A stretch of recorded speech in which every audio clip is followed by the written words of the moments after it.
Good morning, everybody. Good morning. It's Eugene and Anne-Marie. And we're here again with Half Awake, Fully Caffeinated. Our podcast. That We answer. we answer 2 coffee-related questions and 2 non-coffee-related questions over a cup of coffee. At 5 a.m. Woo! We're supposed to be kind of underslept, but I've been awake since 2:30 today, so. I'm underslept. You are underslept. I'm not saying you look like it, but you are. There was something else I was going to say. I don't know. Oh, it's episode 34. Ayo! I think. Pew, pew, pew. We're in the 30s. And then season 2 will start next year. Because I think we'll just go by years. Because if we just do season 1 and do 150 episodes, that seems a little long. Yeah. Yeah, so season 2 coming soon. Coming soon. So our coffee questions. My coffee question was, what is cofermentation? And then... My coffee question was... Why am I blanking on it right now? Oh, cockroaches and espresso machines and your coffee machinery. Yes, we had a post go relatively viral, and now we're answering some of the questions about cockroaches. Yeah. And then non-coffee question for me is the blue people of Kentucky. Okay, not Kansas. Not Kansas. There might be blue people in Kansas. I'm sure they found their way over there somehow. Probably. Yeah. And then my non-coffee question is, what is inversion? Yeah. Because we have had some inversion as of late, but not just inversion. That being said, we are also drinking, I've got Brazil. And I've got a Sumatra. And we've obviously shared with each other. I've got some of her Sumatra, she's got some of Brazil. These are our base origins. We use them in everything. The Sumatra Special. The Sumatra Special. Very special. It is an exclusive release. Yes. You want to go first? Sure. Do you want to learn about inversion or cockroaches? Let's save the cockroaches for last, because I think that one's going to be kind of a longer one. Yeah. Okay. All right. Set a timer for 4 minutes. Oh yeah, we have timing. We have 4 minutes because we'd like to try and keep this podcast short, but sometimes we run over, so. We get a little distracted. It's okay. Already wasted 10 seconds. Oh, it's already started. Sorry. Okay, inversion is a beautiful weather phenomenon that happens here in Utah where, if you think about what inversion means, it's just flipped. It's opposite. And so that's what it means. Basically, the cold air gets trapped in the valleys and the hot air is above in the mountains. And what that means is all of the pollution and the smog and the fog all get trapped below the mountains. And then above the mountains, it's beautiful and clear and lovely. That is essentially what inversion is. Yeah, and I think it's interesting because it's all of the hot air usually rises and comes out of the valley. Some of it stays a little bit lower because it's denser. But there's just this pocket of cold air. And so as whatever usually finds its way out of the valley rises, it cools down. So then instead of rising because it's hot, it just goes back. We just can't seem to get away from it. And it's really fun because you can't see the mountains at all. Yeah, and we did have, it was the week of December 4th, 3rd. That week it seemed very bad, but it was a combination of fog, inversion right? and fog. Yeah, yes. I remember I was driving west, and there's a certain point where I was on 300 west or whatever, and the fog went from being you know how fog is a cool toned gray whiskey. Yes. I drove past a certain line and it was all of a sudden yellow, and I was that's not good. The pollution. So this is what the view looked like from Capitol Hill. Whoa. Or above, that's Capitol Hill. I'm not gonna say what it looks like. Zoom in. Yes, editor. Zoom. But for those of you that are listening on a podcast, say Spotify or something like that, podcast platform, the photo that we're currently looking at is just It's just big white white clouds, and then you can just see the dome of the Capitol barely peeking out. It's pretty wild. It's pretty wild. It's pretty crazy, the visibility that goes away. Yeah. I should have looked into where else it happens other than Utah. It is a geological phenomenon. So because of Utah's, or not Utah, Salt Lake City specifically, it's in a valley that is sandwiched between two mountain ranges. Yes. You have the Oquirrhs over here. And then you have the Wasatch Front. And because of the fact that it literally is a bowl, like most places, there's mountains and then there's nothing. And so like the pollution or anything can kind of flow that way or that way. But in Utah, there's this. It does happen in the Bitterroot mountain range, between the Bitterroots and the Sapphire Mountains. Not nearly as bad though, because the valley is like half the size. And then along with that, it is, what's the word for it? It does not have as much industry. So here in Utah specifically, we do have quite a bit of industry. We have factories. Yeah, Salt Lake City has, Kennecott Mine on the west side, and then we have US Magnesium, which is a really, really unfortunate company, but not unfortunate, but they produce magnesium, which is part of everything. But the particulates that come out of US Magnesium are substantial. And they're probably one of the number one contributors to pollution in Utah. But we have these huge industrial complexes in Salt Lake City's valley, and that's why inversion's quite a bit more in Salt Lake. Missoula, like Stevensville, Hamilton, Montana area, there's a lot of wood burning and that kind of stuff, and so like smoke and whatnot will stay in the valley. But it's not nearly as bad as Salt Lake City. The only reason I know that is because we were there for Thanksgiving. Yeah, it's from my mother-in-law lives. Mother-in-law. Lovely. Yes. All right. So then my question: blue people or which one? Blue people or cofermentation? Let's do. What's more interesting?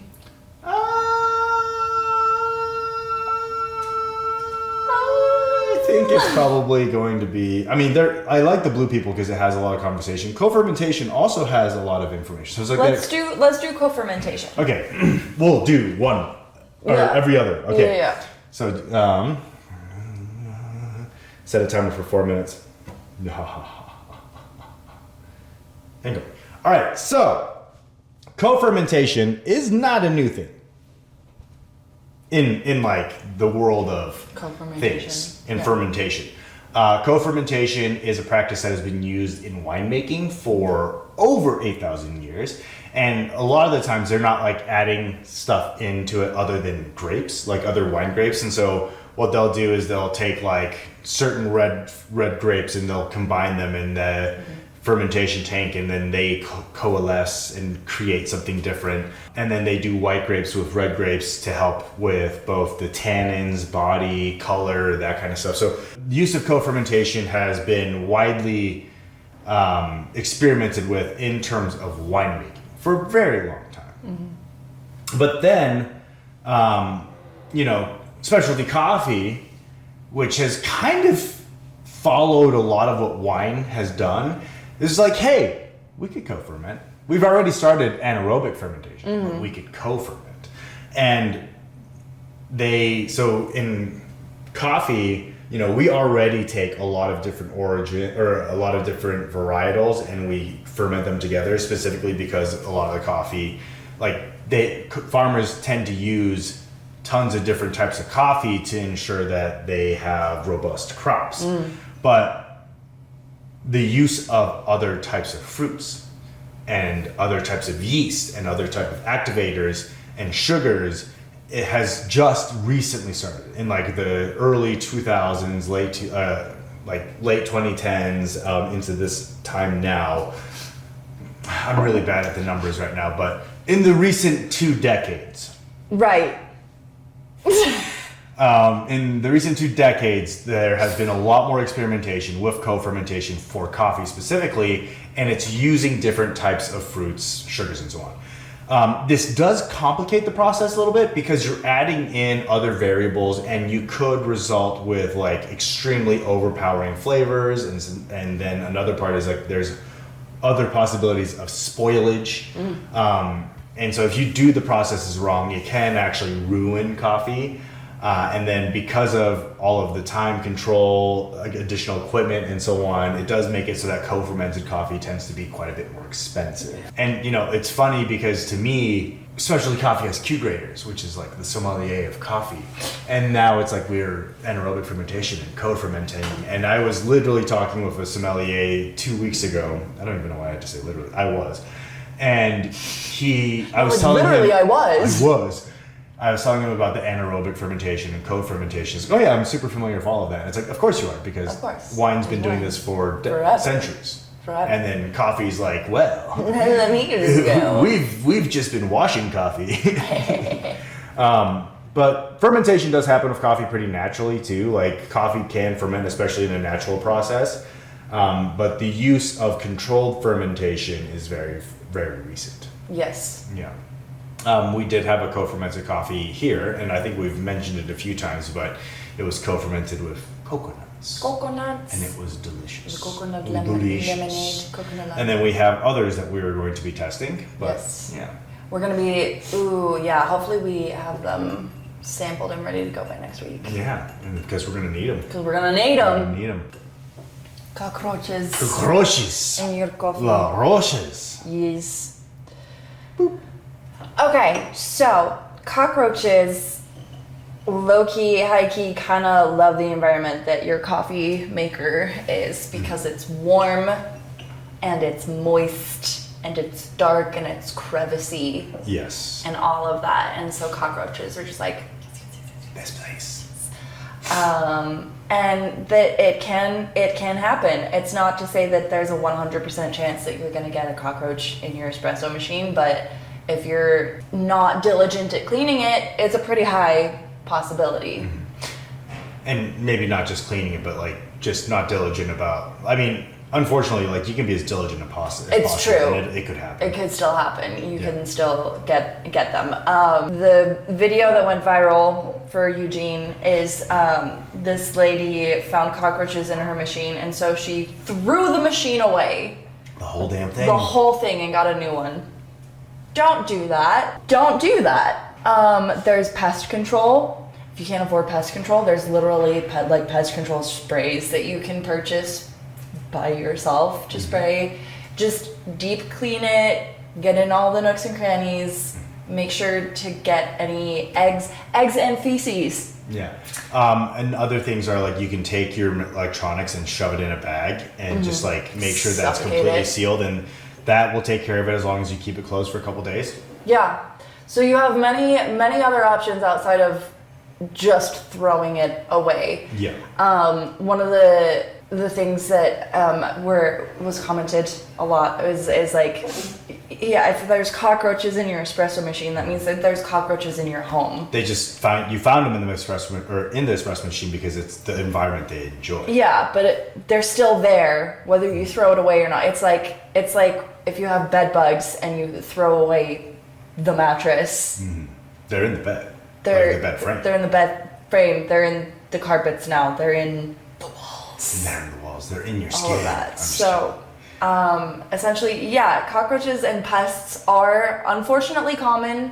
They're part of nature. They're part of nature. Find a way. They love coffee. Did you know? Have you heard the thing that scientists? This is barely related.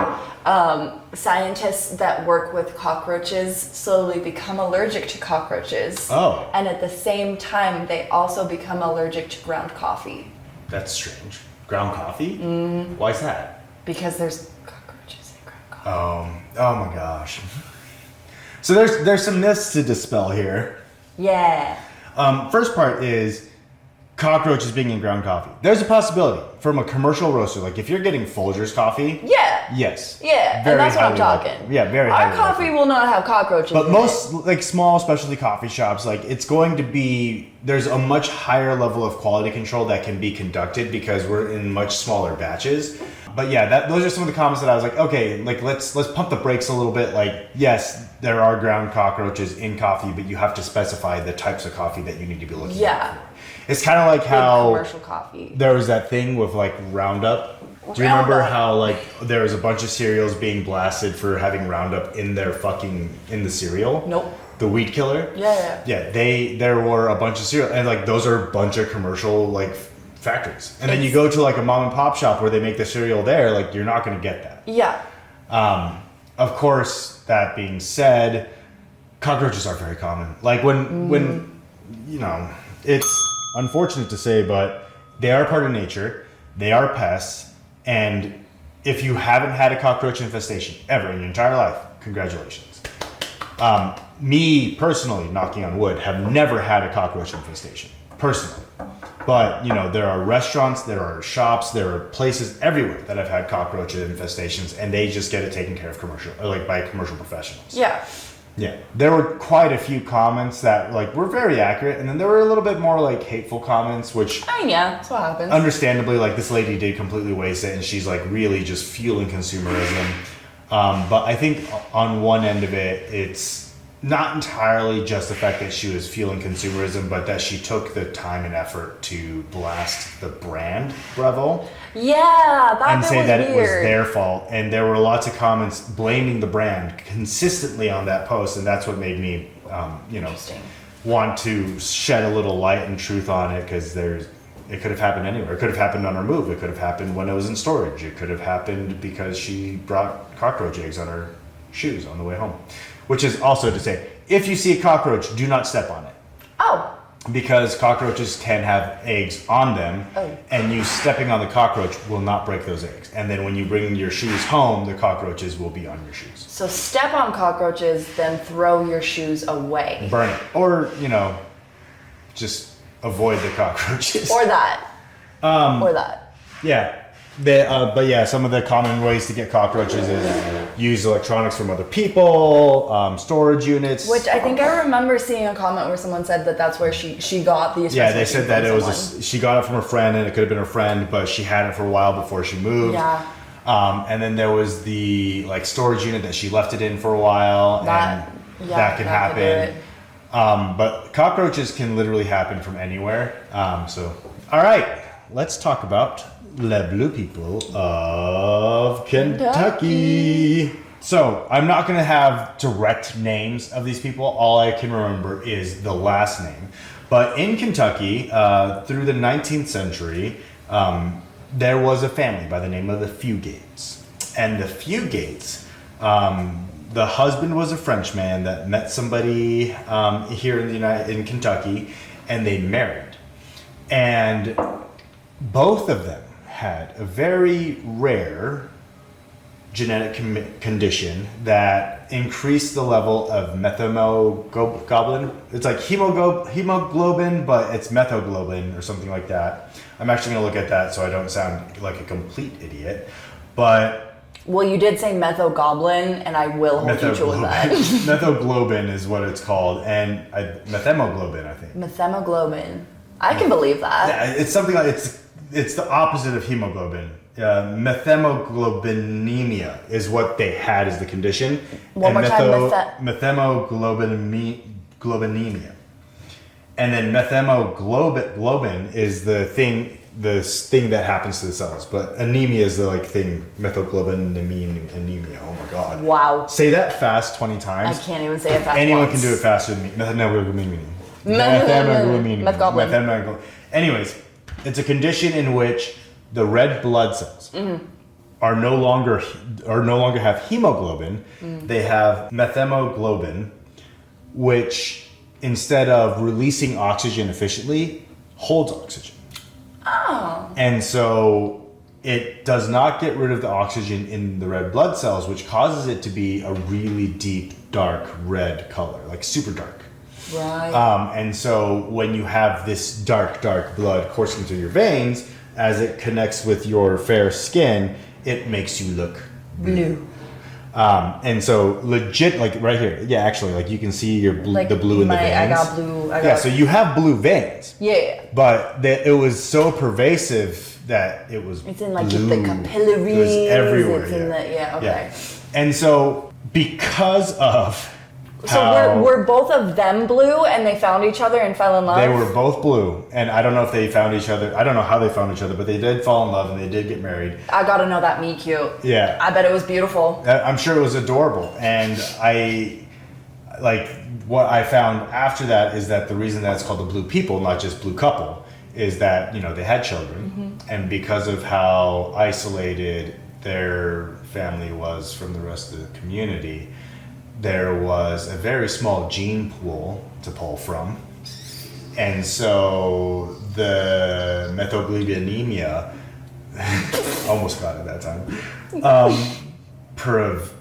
was very pervasive because, there wasn't a lot of people to create families with. Reproduce with. In the most politically correct way of saying that there was a lot of inbreeding. Yeah, blue people bred blue people. Blue people bred blue people. And maybe I'm sure there was some genetic diversity that was happening, but because of the condition being there in the first place and being so pervasive, it continued on.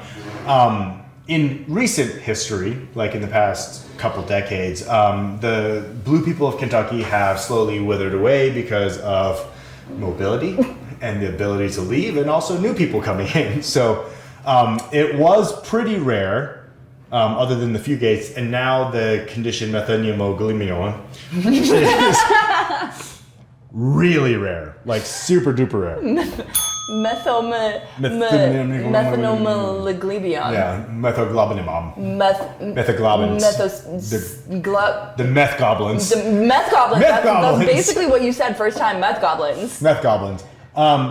So this took me down a rabbit hole because I was like, okay, so then if your body is just holding oxygen all the time, like your blood is just like, oxygen's not leaving because I'm a meth goblin and not a hemogoblin, and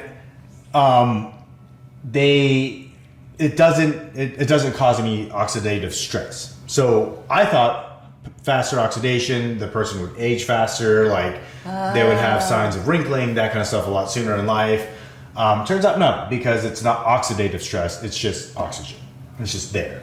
Then I was like, okay, so then if it's not delivering blood properly to the body, wouldn't that result in increased fatigue, heart conditions, those types of things where it's you go for a run, but if you have meth goblins, you run out of breath really fast. Whereas if you don't have meth goblins and you have hero goblins, they're yeah, it's good. It turns out not bad enough. It was not bad enough in the fugates to make them have issues. Right. There wasn't any there weren't heart disease, there weren't heart attacks, nothing like that. Yeah. If I had a time machine, You'd like to go meet the fugates. I would go to the fugates and I'd bring a Bluetooth speaker and I'd play I'm blue da ba dee da ba da. That seems so insensitive. But yeah, that were the fugates.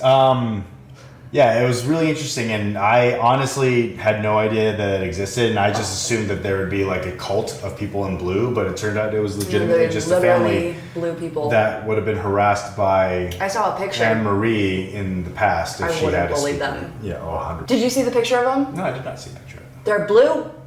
They're very blue. They're people, but they're blue. It's very old. They're bleeple. It's a very old picture. There is ways to treat meth goblins. It's by using methylene, and methylene helps to change meth goblins back to hero goblins. Oh my god. I don't know if that's a painting. That seems almost I think that's a painting. Yeah, that's a painting, and I think that they over-exaggerated the blue. You're just gonna have to send me that photo. Yeah. And I'll send it to the... Oh, but here's a real blue dude. Oh! A real life blue dude. There is a real life blue dude. What's his name? Papa Smurf. No, it literally Oh no. the title says Internet sensation Papa Smurf dies. Oh. Other blue people live on. I mean, that is a pretty blue dude. That's a very blue dude. Very blue dude. He has other... It's a very flesh-like blue. Yes. Yeah. Very I think I do remember seeing that guy once. Oh. You know, you're on the internet long enough, you see Yeah, things. you see things. But yeah, you like the technical. What ends up happening to create meth goblins is that your hero goblins have they tend to you have hemoglobin that turns into meth goblins all the time. Oh. But there's a standard cycle, and then the meth goblins turn back to hemogoblins. Oh, so it's meth hero. Yeah, so it goes like that. While as with them, the anemia, the meth goblin, the anemia was just meth. Just meth goblins. That's not the right hand signal, but meth goblins. I don't know what that was, but that is I feel like that's okay.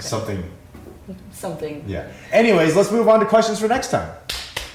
So my question, because I literally was sitting there thinking about oxygen, oxidation, and how it affects the body, it reminded me of some interesting facts about carbon dioxide, and I want to know about the importance of carbon dioxide in our bodies. My stomach just growled. It's because you had a banana. In bodies. And then my question for you, non-coffee, is how does laser tattoo removal work? Yeah. I don't know. She looked at my ring finger. She's like, "How does laser tattoo removal work?" I was like, "What do you think? This is just gonna disappear?" I saw a tattoo and then I was like, "How do tattoos work?" But everyone kind of knows how tattoos work. And then I was like, tattoo removal. Yeah. Yeah. And then also, I think your tattoo's shit. I'm sorry. I don't. I'm so sorry. And then my coffee question is, what is going to be the next experimental processing method for coffee? Because we seem to be following the, curtails of wine. So I wonder what new 1,000-year-old thing we're going to start doing with coffee, if there is one. And then my coffee question is, I would like to know your pour-over recipe, please. Yes, because mine is different than ours. This is different. Okay, well, per usual, thank you guys so much for joining us. Thank you. And if you have any questions, comments, or anything like that, feel free to leave them in the comments. And don't forget to like, comment, subscribe, those types of things. Just interact with us a little bit. Yeah, do that. Do that. And then you have an amazing week. We'll see you later. Bye-bye. Bye-bye.